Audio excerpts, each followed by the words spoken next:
Tulad ng mismong resupply mission ng Philippine Navy kahapon, pahirapan din ang pag-rescue sa mga sugatan nilang tauhan ng Philippine Coast Guard.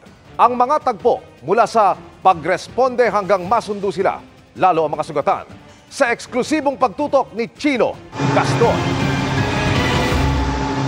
Kuha ang mga tagpong ito nang sumaklolo ang Philippine Coast Guard sa naunsyaming resupply mission ng Philippine Navy sa Ayungin Shoal noong June 17 na ibinigay sa atin ng isang source.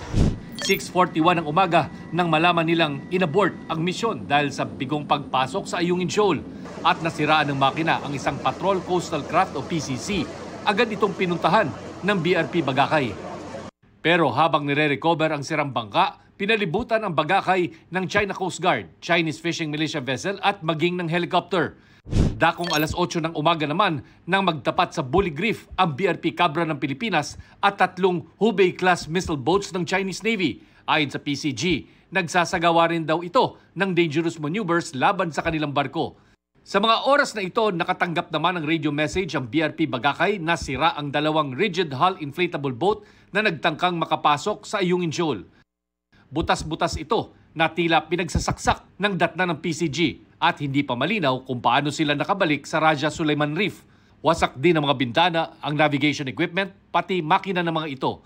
Mag-aalas 10 ng umaga naman nang magradyo ang China Coast Guard sa BRP Cabra para ipaalam na may mga nasugatang Pilipino na dinala sa BRP Sierra Madre.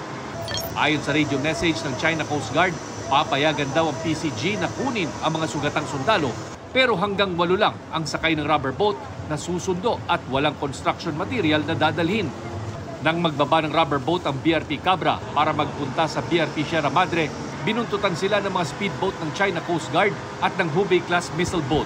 Alas 9 ng gabi, nakabalik ang rubber boat ng PCG, karga ang mga sugatang sundalo na nilapatan ng lunas sa loob ng BRP Cabra. Para sa GMA Integrated News, Chino Gaston, nakatutok, 24 oras.